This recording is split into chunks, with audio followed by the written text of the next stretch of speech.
Hey, what's up everybody? Thanks for clicking on the video. David Pendleton here, and I'm going to go over my strategy when it comes to the checkpoint challenge. Since my live video a couple days ago, I had a few people in the comments ask me, how do I stay accurate in shootouts since the clubs are random? And what I do is I use the Golf Clash notebook app. And, one person said that they feel like it takes too much time to change clubs around in the notebook app. And I don't think so. I'll show you how I do it, and it works really well for me. So maybe some people will find this video helpful. So let's go ahead and hop right into a game. Now, the thing that I would say if you're using the Notebook app or the Clash Caddy app is to make sure you have a separate bag for the challenge. So for me, I have my rookie account bags, I have my bag for my 2 new accounts, and I have my D Pendleton bag, which was for my pro and expert accounts when I used to play that.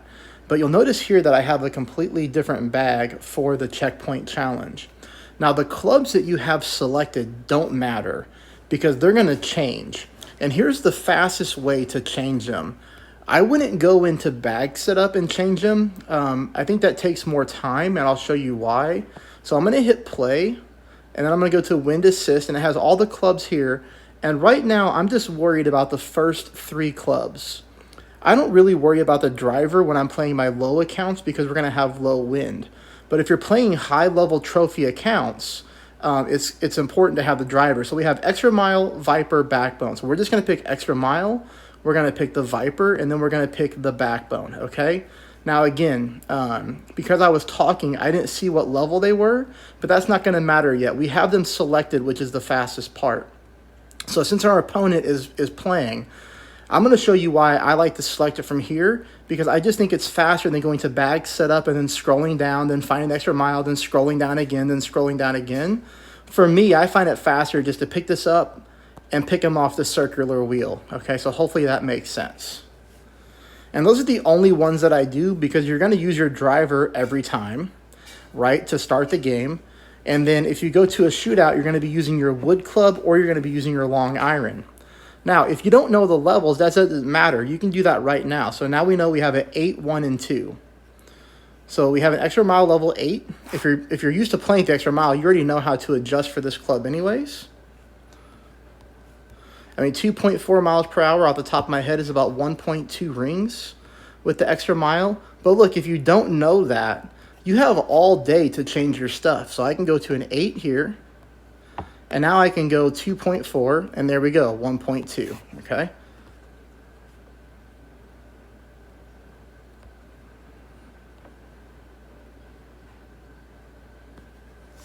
Get us a perfect ball, so now our shot's going to be accurate.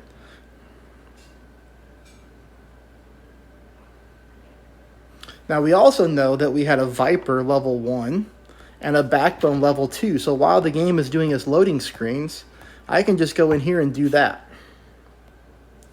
And now I am ready for the shootout. I don't have to do anything between now and then when it comes to time for a shootout, so I'm good to go.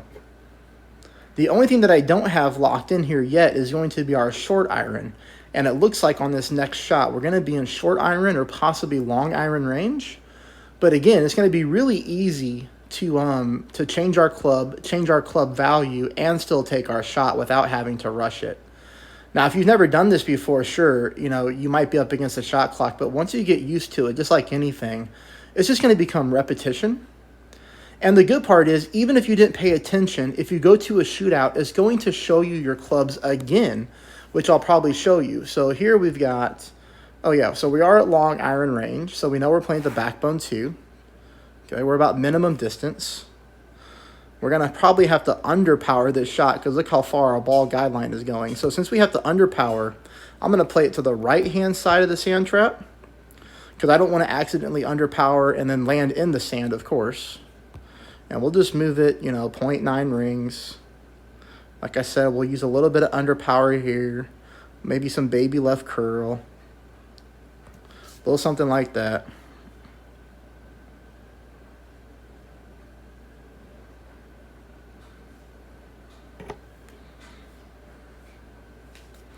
And so far, we're in good shape.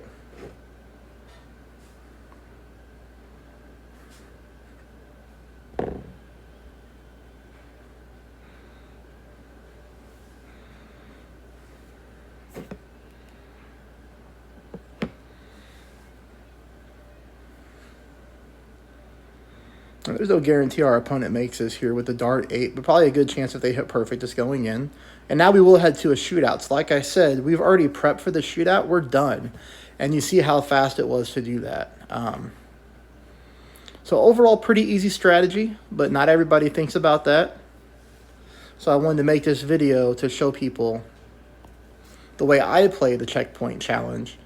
And this would be the same way I play for any of my accounts. If you watch my last live video, I played one of my higher level trophy accounts, and we were getting wins, 12 to up to 14 miles per hour. And, I was changing my driver on the fly. So right here, see, it shows you your clubs again before the shootout starts. And this would be a chance for you to change your clubs again if you didn't already have them locked in. All right, so we're going to play this with the backbone.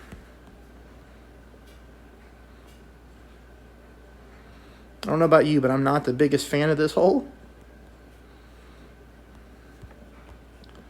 You see here, by putting 10% elevation on it, only changes the pool by 0.1 decimal. That's why you don't have to be too crazy with these low winds. You can just leave everything at 0 for the most part. A great ball to the right. That doesn't do you much help on this little wonky course. But we got lucky with the kick, but we see if we can... No, we're not going to catch that slope and roll down. So that's unfortunate. Probably end up picking up a loss here, which I hate. Hate losing. But you never know. I think if they take their shot with the Viper, we're definitely going to win. With that basic ball, they might be caught in between clubs, and they might think they're too far away to take the shot with the backbone. But I don't know how they're going to be able to slow the ball down with the Viper here without a significant amount of underpower. And then it's just a guessing game with the way that fairway rolls around like that.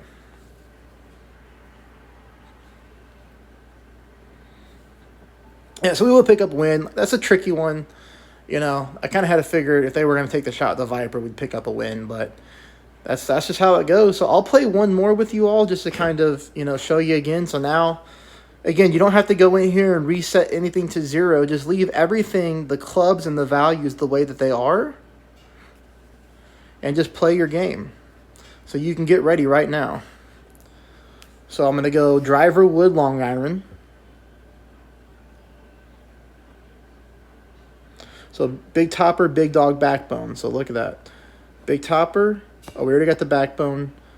Big dog, 8, 3, 10. So now I can go in here and do 8, 3, 10. You see how much faster it is? Oop. 8, 3, already 3, 10. It's our turn. 3.2, 2.0 rings. So you really have a long time to do this. We'll back up a little bit since we're in headwind.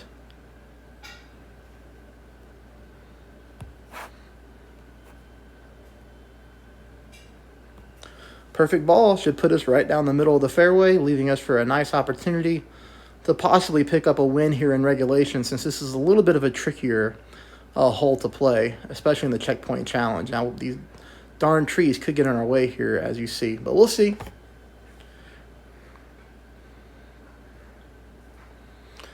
And then from here, we know we're going to be taking our shot with the big dog. But anyways, for me, this is the way that I have found it fastest. I like to just put my clubs in at the beginning of the thing. So, big topper, big dog, backbone. And then you can go here and just change your values real quick. Boom, boom, boom. Well, maybe there's a faster way. I don't know. Maybe you all will teach me something. But for me, I don't ever feel pressured. I don't ever feel like I'm up against the shot clock. In fact, this is a nice, easy way to approach it. Well, now they'll be in trouble. You land in the rough on this hole, especially the left-hand side of the fairway rough. It's a really difficult time getting down there in 2. Maybe I'm wrong, though. Maybe it's not as hard as I thought it would be for them to get there. Okay. This big dog has a terrible ball guideline.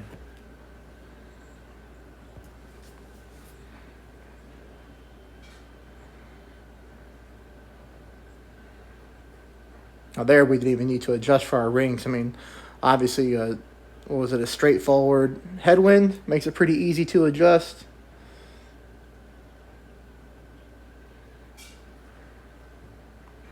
Well, they do get lucky getting the Amazon for the rough iron. That's obviously a very powerful rough iron.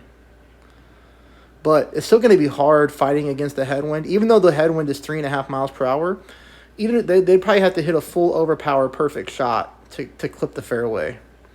And right here, this is not enough OP. Wow, they still got it there. I'm surprised. But that's that Amazon for you. That Amazon's got good power.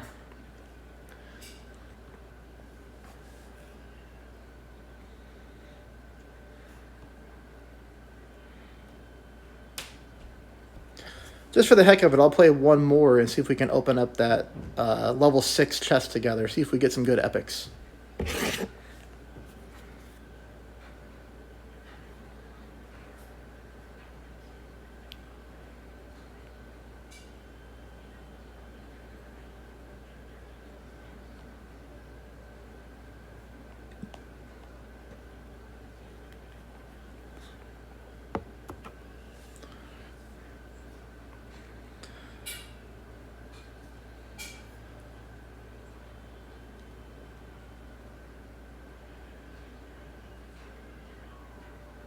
Okay, so we'll pick up the win here, and like I said, I'll play one more just to see if we can get that level 6 chest open, which will be pretty sweet, because I think it'll have about, 8 to 10 epics in there?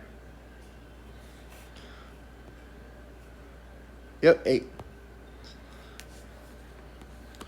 So same thing, I just have this open, Rock, Guardian, B52, so Rock, Guardian, B52, and then 742. So now I'll go here, and I'll go 7, 4, 2. And now you're ready. The only thing you're not ready for is if you come in with like a short chip-in, short iron club. So that's it. We are all prepared for the hole.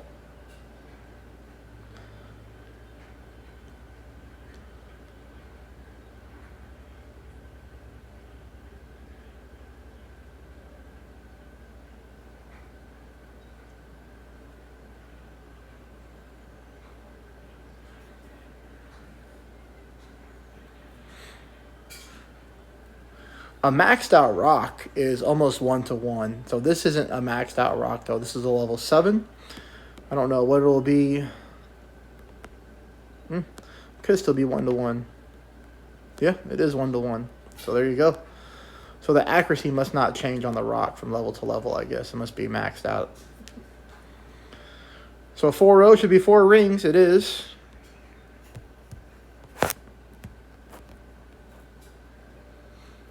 I think our opponent's in the rough. I wasn't paying attention. I was watching the Cardinals game. And they're losing right now, 4-0. But I thought I saw them going to the rough. If that's the case, we're just going to take a normal shot, hope to hit perfect, and land on the fairway, which we do.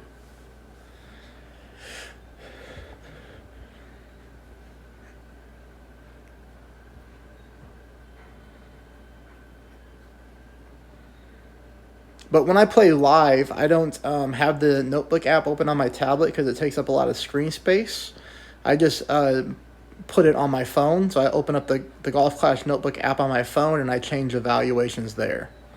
So that's why if you were watching my live play, you didn't see the notebook app up and running. It's because I had it on my phone.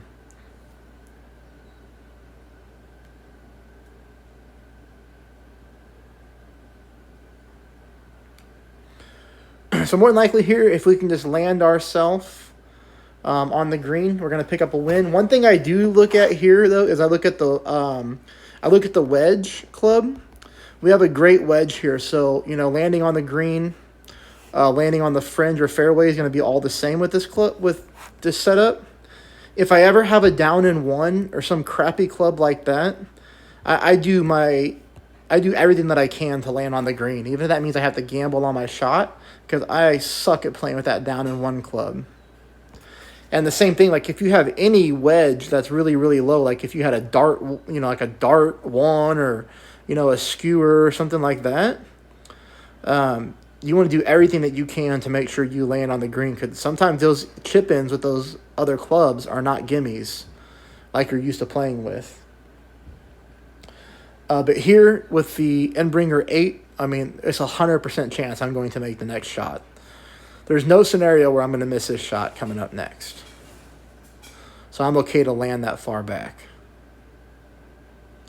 But if I would have saw that I had a really crappy wedge, I would have underpowered my shot there on shot number 2 a little bit, just to gamble to try to land on the green. Because I'd much rather take a long putt if I have to than use a really, really crappy wedge club.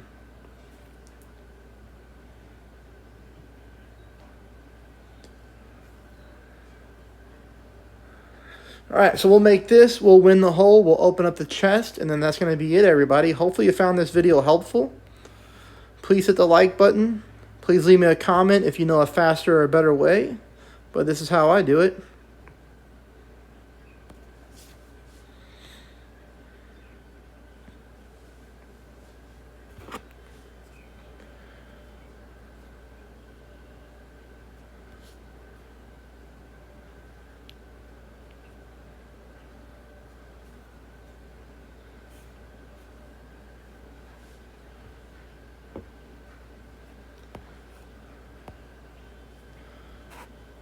Come on. What are we going to get here? I'm going to guess we're going to get Firefly. Nope, we got the boomerang. So 12 boomerangs and all those other club cards. All right, everybody. Please subscribe. Please hit the thumbs up. I'll see you soon for the next video.